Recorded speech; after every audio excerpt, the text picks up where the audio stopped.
Ayun mga kababayan ko, ito po ang gusto kong mapanagot balang araw, ha?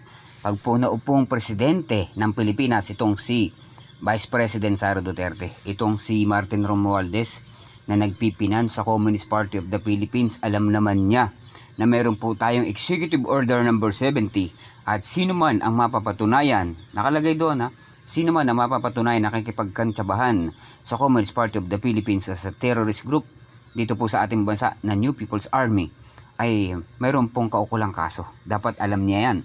At siya dati ay isang congressman o congressman.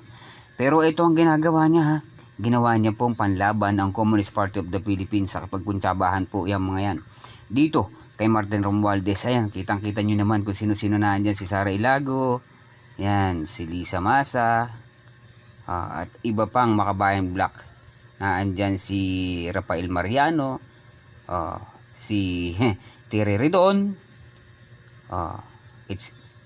andyan, halos communist yan. At lahat po yan ay legal front ng communist terrorist group dito po sa ating pambansa, mga kababayan ko. Sana lang, ha, maupong presidente ng ating pambansa ang sitong si Vice President Sara Duterte para ito pong mga New People's Army ay hindi na po pumatay ng mga sibilyan sa kanayunan. Alam nyo ba mga kababayan ko na 28 na po, ha, kasama na po doon yung pinapatay nila na magsasaka. Doon sa magsasaka na yon, pinag-iinalaan po nila mga asset di umano ng military. Pinapatay po nila. At yung mga kagaya po natin na mga rebel returnee na ngayon po ay wina-wanted nila ay pinapatay din po nila. 28 na po actually yung pinapatay po ng Communist Terrorist Group o ng New People's Army, ha, starting 2025. Namamarusa po sila. Talagang pinaparusahan po nila ng kamatayan yung kagaya po namin na nagsasalita hinggil sa kanilang mga maling ginagawa. Yon, mga kababayan ko ha. Actually tapos na sana yung insurgency sa atin pong bansa. Pero ano ang nangyari? Napalitan ng isang bangag na presidente. Ito pong sabi nga ay dapat ang sumunod na talaga. Ito pong si Vice President Sara Duterte. Itinuloy na yung gawain ni PRRD para itong mga Communist Party of the Philippines hindi na po nakapenetrate na ganito kalakas. Naging malakas po ang legal front ng Communist Party of the Philippines dito po sa atin pong bansa dahil nga po sa ilang mga naghaharing uri na nakikipagkuntsabahan gaya po nito ni Martin Romualdez. Yan no, iminate up pa niya sa Tingog Party List. Yan ang mga kasapakat ni Martin Romualdez at patuloy niyang nakikipagsabuatan at patuloy siyang nagbibigay ng finance. Siya pa ang nagpipinance siya sa mga hayop na yan. Mga kababayan ko tayo po ay mayroong kasamahan na wina-wanted na naman ngayon ng New People's Army. 3 po yan.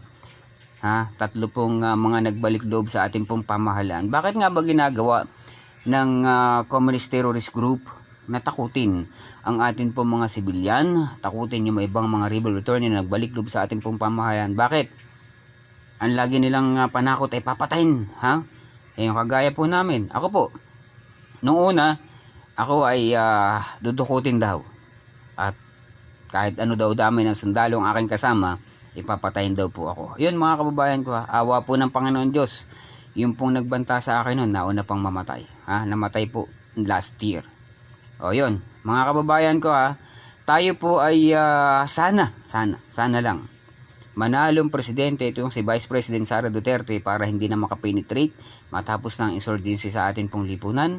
At tayo naman po ay makamove on na sa mga usaping pangkorupsyon, sa ginagawang korupsyon ng naandyan sa Kongreso at Senado, yung mga hayop na yan na naandyan sa Senado at Kongreso na sabi nga po natin ay nakikipagsapakat sa Communist Party of the Philippines. Sana lang na manalo itong si Vice President Sara Duterte. At isa pa, sana tanggalin itong si Garcia dyan sa Comelec para naman maging sure win tayo. Tanggalin si Garcia dyan sa Comelec para tuluyan pong manalo itong si Vice President Sara Duterte. Hindi po mananalo. Ako na nagsasabi hindi po mananalo si Vice President Sara Duterte hanggat na andyan si Garcia sa Comelec. Ayun, hanggang dito na lamang po muna.